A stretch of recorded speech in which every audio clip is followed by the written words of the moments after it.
Okay, my name is Kenneth Mandaza. I'm a Zimbabwean currently resident in South Africa. So we are looking at the life of Robert Mugabe in our series that is the life and legacy of people. Now we start with the childhood. Who is Robert Mugabe in just a kind of a general background on him? Robert Mugabe is a young boy or a man born in a family of Gabriel and Bona in 1924 in February, and the date is the 21st. And the family of Gabriel and Bona is said to have been a poor family, and Robert Mugabe was born in a family of 6 in Kutama, which is in Shonaland West, in the then southern Rhodesia. And he grew up in Kutama, and he went to school in Kutama, which was a Roman Catholic school. So he was brought up under the Roman Catholic system, and it is recorded that during his early days, Robert Mugabe was an intelligent boy, but he kept to himself many times. And his father later, there was a clash with one of the German the fathers or leaders of the church, and they were then removed from the mission where they used to stay. But fortunately, the children were allowed to remain in the school, in the primary school, and when it is holidays, they would then go to their to see their parents. And after the demise, or when the German father had left, there came another one, Father Obehi, and he then brought back the family of the Mugabes to the mission, where he continued to go to his school. After finishing his formative years in school, he was then enrolled as a teacher at Kutama College, and he graduated as a school teacher. But it is also recorded that because the father left him with the other siblings, when he became a teacher, he tried to take care of the family from his salary of £2 per month. So he was taking care of the family. And the father had gone to the nearby town, which is Bulawayo, where it is also recorded that he married and he had 3 other children who he later brought back. And at the death of the father, who was called Matibiri also, he then started to take care of this family. And it is also recorded that during his formative years, there is not much that can be said in terms of his political involvement. Although we see Robert Mugabe being an intelligent boy, and at some stage, Father Obehi, who paid part of his fees when the parents were not able to pay, saying that Robert Mugabe was an intelligent young man, and he kept to himself most of the time, reading his books. And it is out of the help and tutelage of Father Obehi that Robert Mugabe became the man that he was. We also see that after some time, because of his interest in education, Robert Mugabe had to go to Fort Hare. And it was at Fort Hare that Robert Mugabe met some nationalists, and he started to involve himself in the student politics, and also attending the discourse that was taking place at Fort Hare in terms of African nationalism. And after his stint in Fort Hare, Robert Mugabe came back to the then Southern Rhodesia, and when he was in the Southern Rhodesia, he had now got some political consciousness. And at that time, there were also activities that were taking place in the country.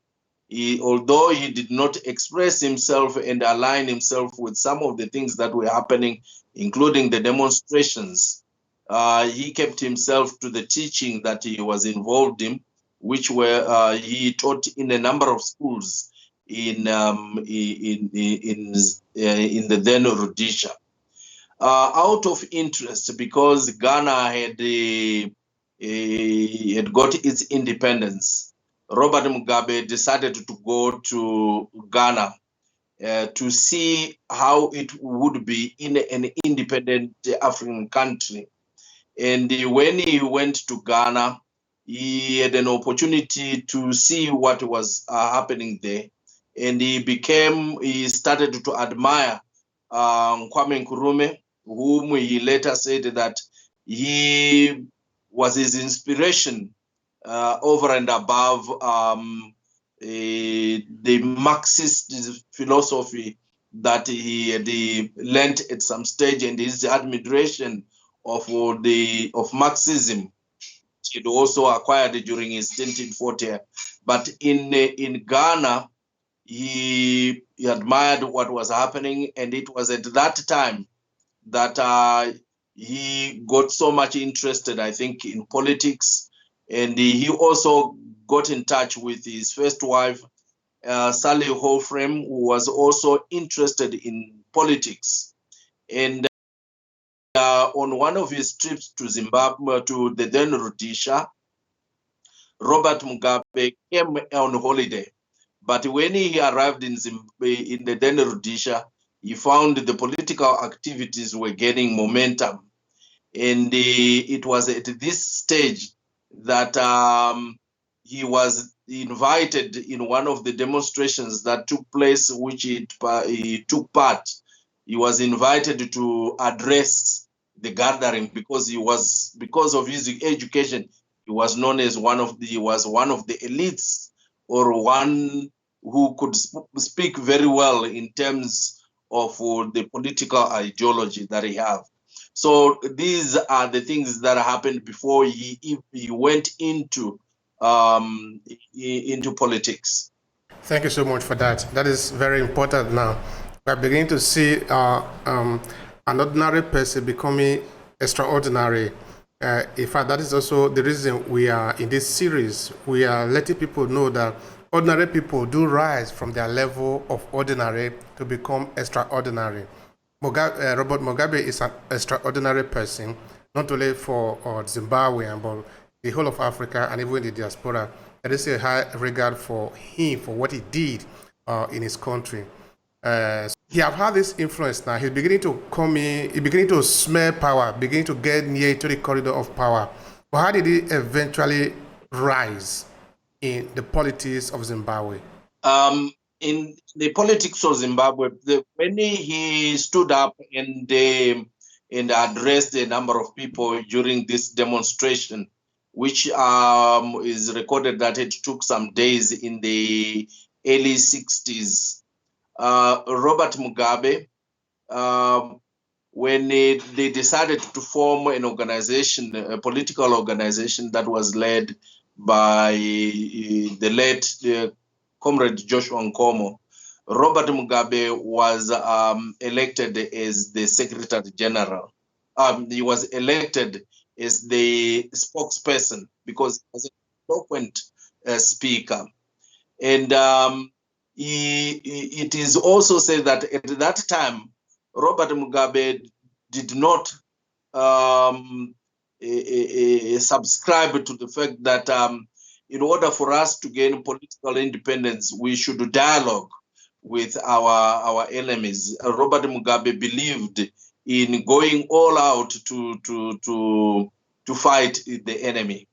And it is also said that her wife, because of her political consciousness, she was also arrested at that particular time when they had tried to visit the then Rhodesia, and given a suspended sentence.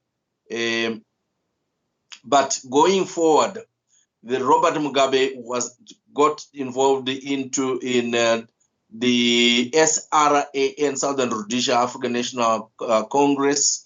As you saw that in South Africa, we had the African National Congress, and it is from there that we begin to see the African National Congress, and now we have in the then Rhodesia, the Southern Rhodesia African National Congress.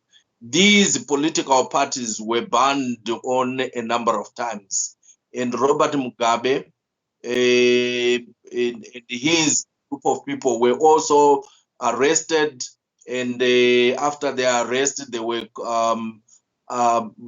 given house arrests and or restricted to staying in particular locations where they would not meet many people. Then after that, there was the ban of the Southern African, the Southern Rhodesia African National Congress, and then another party, the National Democratic Party, was also formed.